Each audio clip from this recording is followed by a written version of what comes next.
Joining us now, Michael Knowles of the Daily Wire, host of the Michael Knowles Show. You know, Hollywood loves to slam the president for, as they put it, dividing the country. And yet they put out a movie like this? Of course, I live in Hollywood, and it truly is Gomorrah by the sea. But I actually disagree with the criticism of this movie. In particular, I think it is admirable that Hollywood is finally admitting what we have all seen far too clearly this week, which is that liberal elites genuinely detest their fellow countrymen who are conservative. You know, there was a CNN contributor, Wajahat Ali, who said that a public call to murder Mitch McConnell gave him faith in the country. Former CNN contributor and current cannibal Reza Aslan publicly called for the murder of senior counselor to the president, Kellyanne Conway, this week. I mean, this has been shown again and again. Mainstream liberals, mainstream Democrats, all the way up to Joe Biden, who is openly condemning the president and consequently half of the country as white supremacists. We are seeing that not just the fringes, but the mainstream left in this country genuinely despises conservatives. Hollywood didn't invent this. They didn't come up with the title deplorable. That was Hillary Clinton in 2016,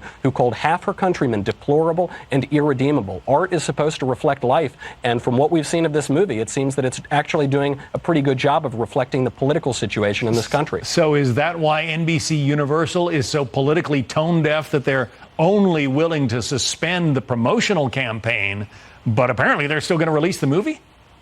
Of course, I hope they do release the movie. I mean, NBC Universal is putting it on. They probably have an insider track into how liberal elites really view half of their countrymen because they own NBC News and MSNBC News. I think this is a movie that conservatives should encourage to be released. It shows that disdain that we have long suspected is true of our liberal elites. It doesn't cut both ways for conservatives viewing liberals in this country. You don't see movies in the other direction because conservatives don't actually want to go down there. We don't have these sick fantasies about liberals in this country, but the mainstream left genuinely does. We've seen it for this whole past week, and I look forward to seeing the movie. It's quite similar to, you know, the Hollywood actors, the Liam Neesons of the world who blast individual gun ownership, for instance, but then have guns featured in every single scene of the movies that they make. Of course, it's total hypocrisy, and you've seen the hypocrisy in the reaction, not just to this movie, but the reaction to those tragic shootings that occurred a week ago, which is we're told that we need to tone down the rhetoric, we need to tone down the hatred, we need to have love for our fellow countrymen. But just look at the vitriol that has poured out all week from people on Twitter all the way up to Mika Brzezinski on MSNBC, who said that President Trump wants more of these white supremacist mass shootings, all the way up to presidential candidates.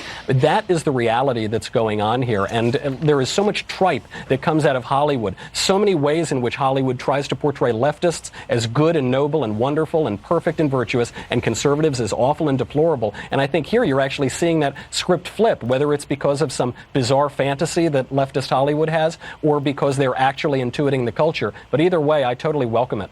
Be fascinating to see whether anybody at NBC Universal is watching your thoughts and what decision they make about whether to actually release this film or not. Michael Knowles from the Daily Wire. Michael, thank you.